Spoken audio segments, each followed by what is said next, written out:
Good evening all and welcome to another video on All How the Ale. It's Saturday night, which means it's craft beer night, and because it's Fall on Acorn February, we're going for another Fall on Acorn beer. It is this one.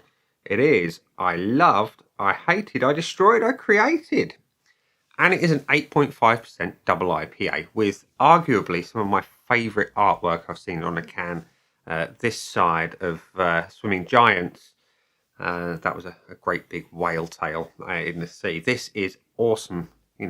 Just look at that. It's old school, old world sofa in a derelict building type thing.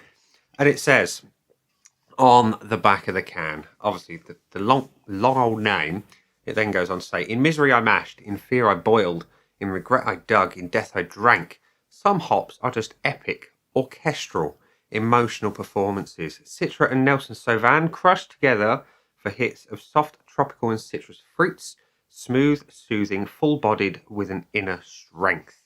And what does it say on the rest of it? Yeah, you've got your usual ingredients and your allergens. You've got malted barley, malted wheat, malted oats, and it's 8.5%. I paid £6 for it, direct from the brewery, and I'm just still enjoying the artwork on the can. It's amazing.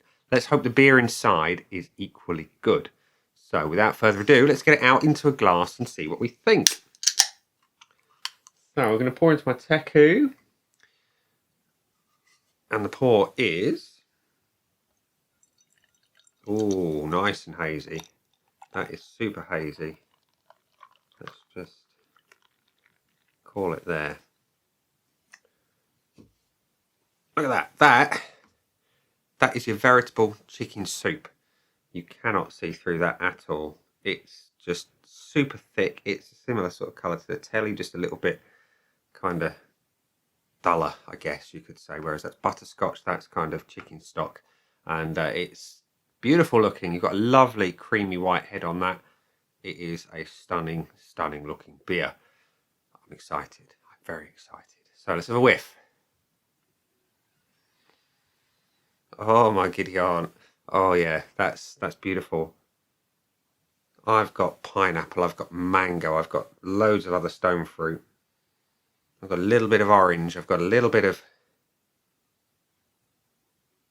all sorts of beautiful things. Oh, that smells stunning. It's a little bit zesty on the back end, and that orange is coming through like mandarin.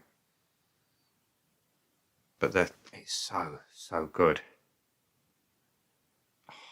Smells a little bit boozy. You can get just a hint of that alcohol on the nose. Dare I say it smells nicer than the tipper I had last week. So, without further ado, it's a stunning beer, looking and smelling. Let's go in for a taste. Cheers.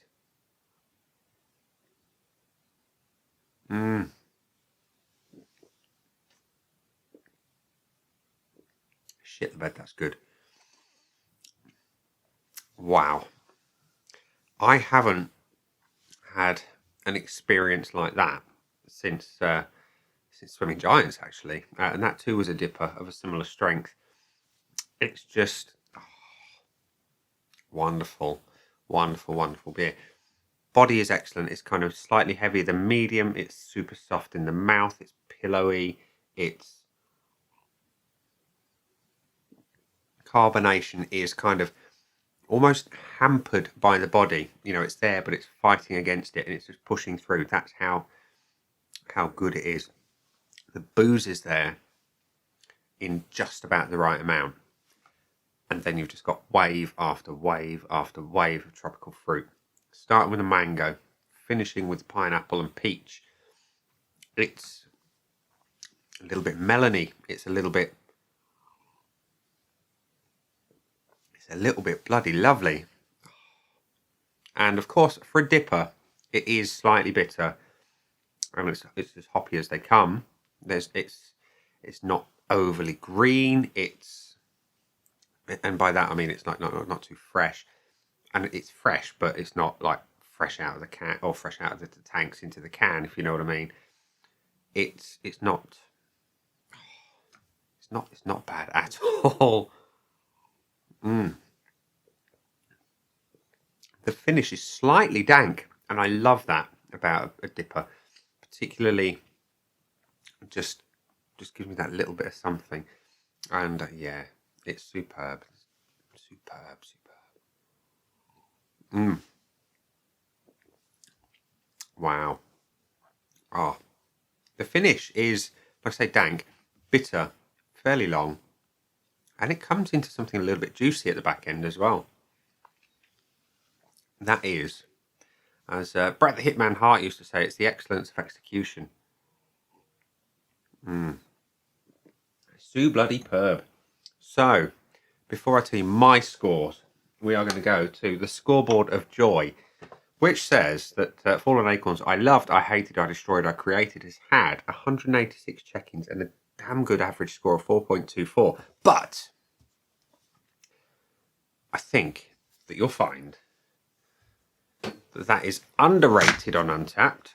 And my little scoreboard of joy is a bit too small to write the full name of the beer, so I've just called it Illyhidic at the top there. It's going to have all these things filled in: the looks, the aroma, the body, the taste, and the finish, with the value for money, the buy again option, and the bonus point. So we're going to start with the looks. Ladies and gents, if you can show me a finer looking double IPA than that, I will eat this Motorhead hoodie that I'm wearing. It's a beautiful looking beer. It's so thick, it's so juicy looking, it's as hazy as they come. Well, it's not even hazy, it's just completely and utterly opaque, with a beautiful white creamy head on it. It looks like beer perfection in the glass. We know where we're going. We're going to give it the full point. The aroma is stunning. Huge amounts of tropical fruit. Straight off the nose. The pineapple, the mango, the peach, a little bit of melon, just a little bit of zesty orange. A little tiny hint of booze. It is stunning. It's medium to medium strong. And it's perfect. It is. I'm sorry. It is. In fact, what am I sorry for? No, I'm not. The body is superb. It's medium heavy, and like I said, that carbonation is suppressed by the weight of the body, and that just lends it to such a creamy, pillowy mouthfeel. It is superb. Can't fault it. Wouldn't change it for the world. The taste, well, we all know what I thought of the taste there. You saw my reaction. My initial words were, shit the bed, that's good. And I stand by that. The tropical fruit is stunning. That little bit of dankness is superb. It's just about spot on. I don't think they could improve it. I'm going to be honest there. It's going to get a full point. Like I say, the hops are balanced with the malts. It's just perfection. Bitter enough. I could go on, but I'm not going to. I'm going to go on to the finish. The finish, like I said, there's an element of dankness in the back end. It's hoppy, it's bitter, it's reasonably long. Fades into something juicy, and as like I say, I'm sitting here and I'm feeling it just get a little bit more juicy as time goes by. Love it. Love it. Love everything about it. So, it's got the full 5 points. Let's go and have a look at the extras. The value for money, it's £6 a can for an 8.5% double IPA. I've paid more for worse by a long way. I think, based on the fact that it's 8.5%, it is the excellence of execution, as I said. It represents exceptional value for money. I would pay more for this, and I'm not saying Fallen Acorn should increase their prices. Please don't, because I want some more. But you could, and it still represent good value for money. So it is getting a full point. Or a full point. It's getting the extra tick box, should I say, on the value for money box. Buy it again. I'll be stupid not to. It's getting that box. And does it get the bonus point? I think you know it's getting the bonus point from me, because it's just brilliant. It's perfect the way it is. So I loved, I hated, I destroyed, I created. Gets a full 5 out of 5 and the 3 extra tick boxes as well. There we go. This one is going straight on my Beer of the Year 2022 contenders list. And for the leaded section, it is probably going to be impossible to beat. I don't know that it's possible. I really don't. It's a brilliant strength. It's a perfect flavour. It's just exceptional in every possible way. And that, I think, is where I'm going to leave it, because otherwise I could just waffle on for the rest of the night. And that telly will suddenly become vintage and be worth about 30 grand.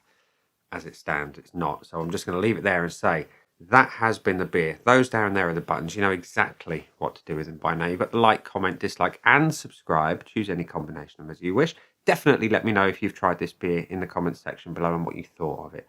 And on that note, I'll see you again soon. Bye.